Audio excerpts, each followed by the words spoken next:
স্বামী শিষ্য সংবাদ। স্বামী বিবেকানন্দ শক্তিমান পুরুষের অদ্ভুত প্রতিভা। দিব্য গ্রন্থ থেকে দিব্য শক্তি প্রকাশ। কলকাতা থেকে কাশীপুর যাবার পথে স্বামীজি ও শিষ্য কিছু কথোপকথন। ভারতের জড়ত্বের কারণ আপনাকে শক্তিহীন মনে করা, প্রত্যেকের ভিতর অনন্ত শক্তির উৎসরূপ আত্মা বিদ্যমান। ধর্মের অনুভূতি বিষয়, ধর্মের উপস্থিতি প্রয়োজন। গীতাকার শ্রীকৃষ্ণের পূজা দেশে প্রয়োজন। স্বামীজির কথায় আমাদের ভিতর অনন্ত শক্তি, অপার জ্ঞান এবং অনন্তের ওই শক্তি জাগাতে পারিস তো তোরাও আমার মতো হতে পারিস। স্বামীজি বললেন, তাই তো আমরা এসেছি অনন্ত শক্তি শেখাতে ও দেখাতে। তোরা আমাদের কাছ থেকে এই তত্ত্ব শেখ, বোঝ, অনুভূতি কর। তারপর নগরে নগরে, গ্রামে গ্রামে, পল্লীতে পল্লীতে ওইভাবে ছড়িয়ে দে। সকলকে গিয়ে বল, ওঠো, জাগো, আর ঘুমিও না। সকল অভাব, সকল দুঃখ ঘোচাবার শক্তি তোমাদের নিজেদের ভেতরে রয়েছে। এ কথা বিশ্বাস করো, তাহলেই ওই শক্তি জেগে উঠবে। স্বামীজি শিষ্যকে বললেন, তুই যদি মন মুখ এক করতে পারিস ও কাজ হতে পারে। স্বামীজিকে শিষ্য বললেন, স্বামীজি, শাস্ত্র মুখে শুনি কত জন্মান্তর আমরা অন্ধকারে কাটিয়েছি। স্বামীজি, ভয় কি? এবার যখন এখানে এসে পড়েছিস তখন এবারই হয়ে যাবে মুক্তি। কেবল ব্রহ্মপ্রকাশের পথের প্রতিবন্ধকগুলো দূর করে দেয়া মাত্র। আত্মা সূর্যের মতো সর্বদা জ্বলছেন। অজ্ঞান মেঘ তাকে ঢেকেছে, সেই মেঘ সরিয়ে দেওয়া আর সূর্যের প্রকাশ হওয়া। আত্মজ্ঞান, আত্মদর্শন, ইহাতে সর্বজাতি সর্বজীবের সমান অধিকার। আত্মজ্ঞান और আত্মদর্শন।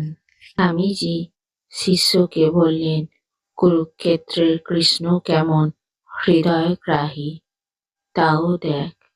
অমন ভয়ানক যুদ্ধ কোলাহলেও শ্রীকৃষ্ণ কেমন স্থির, গম্ভীর, শান্ত। যুদ্ধক্ষেত্রেই অর্জুনকে গীতা বলছেন, ক্ষত্রিয়ের ধর্ম যুদ্ধ, তাই অর্জুনকে যুদ্ধ করতে শ্রীকৃষ্ণ সহায়তা করলেন। এই ভয়ানক যুদ্ধে প্রবর্তক হয়েও নিজে শ্রীকৃষ্ণ কেমন কর্মহীন অস্ত্র ধরলেন না। যেদিকে চাইবি দেখবি শ্রীকৃষ্ণ চরিত্র পারফেক্ট, সর্বাঙ্গ সম্পূর্ণ। জ্ঞান, কর্ম और ভক্তি যোগ, তিনি যেন সকলের মূর্তিমান বিগ্রহ। শ্রীকৃষ্ণের এই ভাবটি কাল বিশেষভাবে আলোচনা যায়।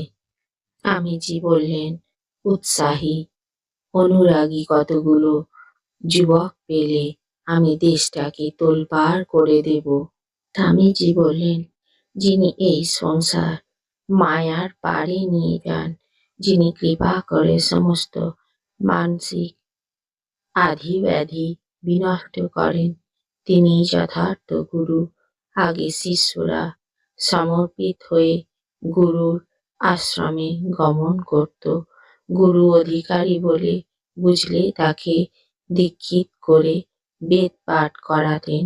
স্বামীজি বললেন, ধ্যান অভ্যাস করলে মন শীঘ্র স্থির হয়ে যায়।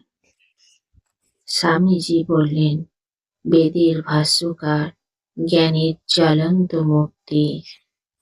স্বামীজি বললেন, জগৎ সৃষ্টি প্রাককালে ওমকার আপনা আপনি উঠতে থাকে। ওমকার ব্রহ্ম, ওমকার সেহি বেদ। স্বামীজির মুখে বিশদভাবে বেদ ব্যাখ্যা শুনিয়া শিষ্য মুগ্ধ হইয়া রহিলেন।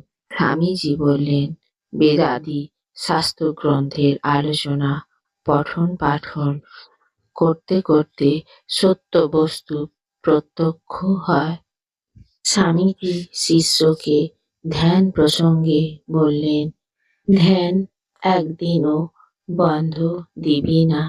কাজের ঝঞ্ঝাট থাকে তো অন্তত 15 মিনিট ধ্যান সেরে নিবি। ধ্যানে নিষ্ঠা রাখতে হবে, তবেই মন শান্ত হবে। স্বামীজি বললেন, জ্ঞানদানই সর্বশ্রেষ্ঠ দান। জীবজগৎ সকলের মঙ্গল হোক, শুভ সংকল্পের বিকাশ হোক।